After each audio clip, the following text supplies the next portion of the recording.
1906, something cracked open beneath San Francisco, and it wasn't just the Earth. Everyone knows what happened on the surface. A magnitude 7.9 earthquake tore through the city before dawn. Fires raged for 3 days. Over 400 blocks were reduced to smoke and rubble. That's the story we're told. That's the chapter in the textbook. But there's another story, one that was never supposed to leave the ground. It started during reconstruction. Crews were sent down to clear wreckage, stabilize foundations, and assess whether the shattered land could hold the weight of a new city. Routine work, unglamorous, the kind of labor that fills engineering reports no one reads. But as shovels broke through the expected layers of destruction, the crews hit something that wasn't supposed to be there. Beneath the collapsed Victorians, beneath the expected rubble, they found tunnels. Not utility pipes, not gold rush leftovers. Tunnels wide, deep, and built with a level of craftsmanship that made experienced engineers stop and stare. Passages lined with brickwork so precise that the joints were almost invisible. Arched corridors stretching in directions that didn't correspond to any street above. Stonework that looked nothing like anything in the city's construction records. And the deeper the crews went, the less any of it made sense. None of this reached the newspapers. It didn't appear in the public reconstruction reports. But buried inside internal city notes from that period, a strange phrase repeats itself like a quiet alarm. Pre-existing tunnels, unexpected depth, origin unknown. Officials later dismissed it all. Old sewer lines, forgotten mine shafts, earthquake distortions. Move along, nothing unusual. But the photographs, the ones filed away in dim municipal offices while the city rebuilt itself overhead, tell a very different story. Grainy, flickering images of workers dwarfed by brick-lined corridors wide enough for horse-drawn carriages. Arches fitted together with such skill that even through the haze of early 20th century film, the precision is undeniable. Drainage systems carved directly into bedrock that no city plan ever authorized, no blueprint ever described. The cleanup teams tried at first to make it all fit. They labeled things the way bureaucrats do: utility tunnels, mine shafts, natural fissures. Neat categories for something profoundly untidy. But with every new passage uncovered, the categories broke down a little more. Because these tunnels raised questions no one wanted to answer. Why were some of them built on a scale that far exceeded anything San Francisco needed in the 1800s? Why was the brickwork in certain sections so impossibly tight that no modern engineer can confidently explain the method? Why did corridors extend beneath hillsides that were supposed to be undisturbed wilderness before American settlers arrived? And the question that made even the most conservative city planners uncomfortable: why was any of this so elaborate? The reconstruction required detailed ground surveys. Engineers mapped what lay beneath downtown, North Beach, the financial district. And what they found didn't match the city they thought they knew. The underground infrastructure was designed for something bigger, something older, something that had no business existing beneath a city supposedly founded during a gold rush. Among themselves, the workers admitted it. The scale was wrong. The depth was wrong. The timeline was wrong. No one used dramatic language. No one said "lost civilization." But they were all thinking the same thing. Someone had built down here before. Not simple tunnels, not primitive shafts, a network. And as the documentation grew, something else happened. It began to shrink. Reports got shorter, language got vaguer. Photographs stopped showing the full scope of what lay below. Then, in late 1906 and early 1907, excavation zones were hastily sealed. Earthquake rubble was shoveled back into passageways that had been open for weeks. New construction was poured over the top, and what had briefly been exposed was returned to total darkness. Only scraps survived. A handful of notes, a scattering of photographs, quiet admissions from city workers who saw the tunnels before the entrances were bricked shut forever. But even those fragments reveal a pattern that's hard to ignore. construction too sophisticated for the accepted history, brickwork too advanced for the acknowledged timeline. Methods that don't look invented, they look inherited. Now, here's where it gets strange. When the crews pushed past the first recognizable layers, they expected simple things: earthquake damage, basement foundations, maybe some scattered remnants from the gold rush. Nothing that would challenge anyone's understanding of anything. Within weeks, that expectation shattered, because what they found wasn't a neat stack of predictable layers. It was a sequence of infrastructure that violated every rule of how cities are supposed to grow. The first red flag was alignment. Every layer, post-earthquake, pre-earthquake, Victorian, and whatever lay beneath all of it, followed the same grid, the same orientation, the same invisible geometry. That shouldn't happen. Different decades, different engineers, different construction crews. They don't accidentally build in perfect vertical alignment with infrastructure buried 10 meters below them. But beneath San Francisco, that's exactly what occurred. Tunnels from one era ran directly above tunnels from another. Drainage systems, separated by unknown stretches of time, shared identical trajectories. It was as though every generation that ever touched this soil was following a master blueprint that no longer exists in any archive anywhere. And as the digging continued, the layers grew stranger. Below the Victorian brick and timber, the crews began uncovering stonework from no recognizable era. Larger passages, tighter joints, systems that were almost mathematically perfect. Chambers with flawless arch ceilings, vaulted with a precision that had no place in Gold Rush, California. Then came the discovery that silenced even the veterans.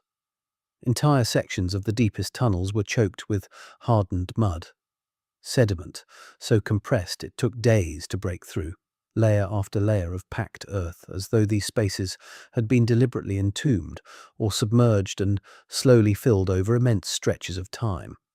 But San Francisco's historical record contains no flood catastrophic enough to fill underground passages to that depth. No map shows ancient waterways beneath those coordinates. Nothing in the official story explains why the oldest, deepest infrastructure looks like it was intentionally drowned in earth and forgotten. The 1906 survey photographs confirm it. Workers standing beside openings so vast that human figures shrink to silhouettes. Brickwork so fine that modern engineers study the images with something close to disbelief. Arches and joints that resemble engineering from a tradition far older and far more refined than anything the California Gold Rush ever produced. But the most disturbing detail wasn't what the photographs showed. It was what the official record chose to leave out. Reconstruction reports written in the years after the earthquake barely acknowledge these features. Some architectural drawings omit the deepest tunnels entirely. Layers of elaborate infrastructure are summarized with throwaway phrases: pre-existing utilities, earlier construction, even though the photographic evidence shows they were anything but ordinary. The silence screams. If these deeper layers belonged to any known historical period, they would have been catalogued, measured, studied. They would have filled chapters. Instead, they filled footnotes, and the questions pile up. Why wasn't the unusual construction documented thoroughly? Why were the photographs scattered across separate archives instead of compiled into one municipal report? Why do some of the brick surfaces look less like hand-laid masonry and more like the output of a precision manufacturing process that supposedly didn't exist when those tunnels were built? What the crews uncovered was an underground architecture that defied every known period. It didn't match Gold Rush methods. It didn't match Victorian engineering. It didn't even match itself consistently across different depths. Instead, it formed something like a forgotten language of construction, spanning what appeared to be multiple eras, yet remaining unified, aligned, and impossibly skilled. The vaulted chambers were the first shock. These weren't rough mining hollows or cramped utility crawl spaces. They were precisely proportioned rooms with arches that held their curve without a single deviation. Brick vaults laid out with a coherence that suggested a master infrastructure plan, one that no longer exists in any surviving archive. Some chambers were sealed solid with compressed mud, so dense that workers initially mistook it for bedrock. But once cracked open, the interiors looked pristine. Smooth walls, fitted masonry, patterns that generated far more questions than answers. Then there were the circular shafts. Officials later called them old wells, natural sinkholes. But nothing about them matched either description. They were too symmetrical, too deep, too perfectly cylindrical, as if carved by tools capable of maintaining flawless roundness for dozens of meters straight down. Some were wide enough for several workers to descend side by side. Others tapered gradually, resembling ventilation ducts or mechanical access points for equipment that was never supposed to exist. Workers described them privately as engineered vertical passages, not wells.